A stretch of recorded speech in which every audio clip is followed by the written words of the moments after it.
Meus amores, meus girassóis, tá tudo bem com vocês? Então, comigo também está tudo bem. Eu separei aqui um pequeno resumo de tudo que nós fomos discutindo aí ao longo deste trimestre nas nossas meets. E eu quero resgatar com vocês. No nosso encontro, nós falamos sobre Grécia, a cultura e a sociedade.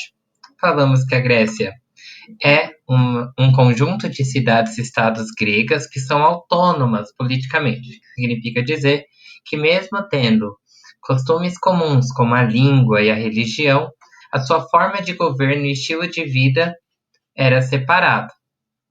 Posso falar que cada uma possuía um estilo único de vida. Em linhas gerais, posso dizer que a sociedade grega estava separada por grupo de homens ricos, sempre proprietários de terras e descendentes dos fundadores da cidade, grupo de homens livres, que eram pequenos proprietários de terras, artesãos e comerciantes, e um terceiro grupo que não tinha direitos políticos, assim como o grupo anterior, que era composto de escravizados e servos. Muita da cultura de alimentação dos gregos nós temos no nosso dia a dia. Como, por exemplo, nas nossas mesas, é comum a gente ter o azeite, frutas e carne fazendo parte da nossa dieta alimentar. Falamos também sobre as mulheres gregas, dando destaque para as mulheres atenienses e também as espartanas. Tanto uma quanto a outra, em geral, não tinham direitos políticos. A grande diferença é que, enquanto a mulher ateniense ela tinha que ter uma vida reclusa, submissa, voltada exclusivamente para o lar, sendo propriedade do homem mais velho de sua família, as mulheres espartanas elas eram um pouco mais valorizadas. Elas tinham que ter um corpo saudável e vigor corporal também, e seus filhos eles tinham que ser perfeitos, aptos para que aos 7 anos pudessem aprender técnicas de guerra e serem os futuros soldados para Esparta. Na ausência dos homens devido às guerras, era comum que as mulheres tomassem a frente, com decisões políticas e também com medidas preventivas para caso ocorresse algum ataque na ausência de seus respectivos maridos. Continuando aí, nós ressaltamos a questão da mitologia. Nós assistimos um vídeo, ele está aqui também no nosso mural, falando sobre as criaturas mitológicas. E nos nossos encontros, nós falamos de cada um dos deuses. Zeus, Poseidon, Ártemis, Hera, Hércules, Dionísio, entre outros. Falamos das Olimpíadas, que assim como existiam as Olimpíadas para homenagear Zeus, existiam também Olimpíadas para homenagear Hera. Elas aconteciam sempre de 4 em 4 anos e reuniam atletas de todo o mundo grego, aonde o primeiro lugar recebia uma folha de louros, como uma coroa que representava que ele havia sido contemplado pelos deuses, que todos os seus obstáculos vencidos o levaram a um reconhecimento divino. O teatro também é muito comum na característica grega. A gente vê que tem dois aspectos que até hoje é muito comum para a gente. O primeiro aspecto é a tragédia e seguido da comédia. Na tragédia, a gente sempre tem a história de luta de um herói contra o destino com um fim trágico, que era a morte. Já na comédia, eu tenho a sátira a respeito dos governantes e intelectuais de Atenas.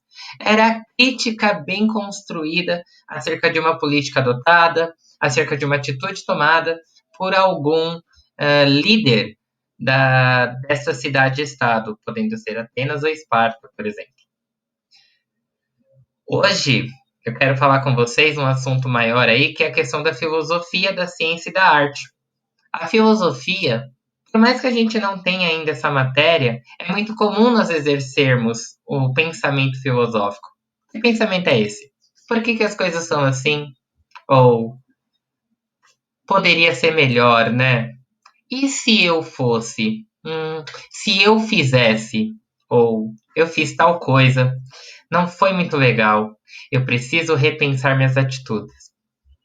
A matemática, ela também foi uma contribuição do povo grego para os nossos dias. Hoje nós temos matemática devido também às contribuições dos povos gregos, como, por exemplo, o raciocínio e elaboração de explicações criadas por Arquimedes, e veio trazendo aí uma grande contribuição com a questão da densidade. Como que as coisas mais pesadas flutuam ou será que elas afundam?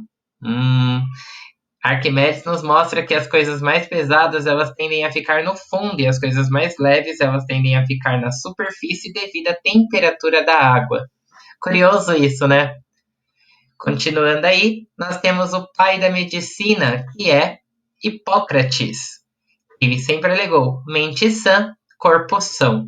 Um grande questionamento para a época, porque todo mundo acreditava que as questões eram divinas, que tudo era vontade dos deuses. E Hipócrates vivia afirmando que não. Se você tem uma alimentação saudável, se você pratica atividade física adequada, se você não viola o seu corpo com consumos excessivos de alimentos, é possível que você tenha uma vida mais longa, né? Uma vida mais próspera. Na escultura e na arquitetura, não temos como não falar da proporcionalidade, do equilíbrio e da beleza. O ser perfeito, as colunas na arquitetura sempre imensas, representando se era uma base de homem ou de mulher que constituía uma determinada obra, como o templo de Atena Niké, que Niké, do grego, significa vitória, justiça, conquista. Hoje, nós conhecemos mais como o símbolo da Nike. E a tradução também vem do grego, que seria vitória. Falar de Grécia não tenho como falar de Heródoto, né? Heródoto, as contribuições dele são extremamente significativas, principalmente quando a gente fala das grandes civilizações. Um eterno viajante, Heródoto pôde contemplar diversos relatos sobre inúmeras batalhas e também sobre a constituição de cidades. A frase que ele diz que é muito célebre é: o Egito é uma dádiva do Rio Nilo. Isso significou dizer que, para ele, já naquele tempo, era possível concluir que só existiu uma grande civilização como a egípcia graças ao Rio Nilo, que era o único rio de água potável que cortava toda a região. Existe um conceito também na história que nós chamamos de Magna Grécia, que são todas as cidades gregas que foram construídas na Itália, na Espanha e na França. E aí, os intensos conflitos que aconteceram entre essas regiões e as ocupações acabou dando aí este nome de Magna Grécia. Magna significa grandeza, a grandeza da Grécia. Podemos afirmar que a Grécia só teve a sua ascensão graças à grande força e às grandes conquistas que são descritas em obras como a Ilíada e também a Odisseia, livros que vamos conversar um pouquinho melhor nos nossos encontros. E por último, mas não menos importante, eu tenho os fenícios, um povo que também está surgindo aí diante da Grécia Antiga e que, devido às suas construções de navios, eles eram excelentes navegadores, o que lhes deu domínio sobre o comércio no mar Mediterrâneo.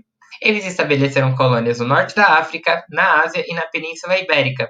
Tudo isso para facilitar o registro de seus negócios, eles então desenvolvem um alfabeto que acabou servindo de origem para o alfabeto latino, dando origem para o nosso alfabeto atual. É uma pulada aí bem grande, mas para você entender que se não fossem os fenícios, não teríamos o alfabeto em latim e que do latim, que o nosso idioma deriva, não teríamos tantos outros idiomas como o inglês, o romeno, o português, o espanhol, o francês. Tudo bem? Bom, esse é um vídeo explicativo da aula de hoje. Vai ter uma atividade lá para vocês. Assistam a este vídeo para responder as atividades colocadas, tá bom? Um grande beijo para vocês. Tenham uma boa tarde.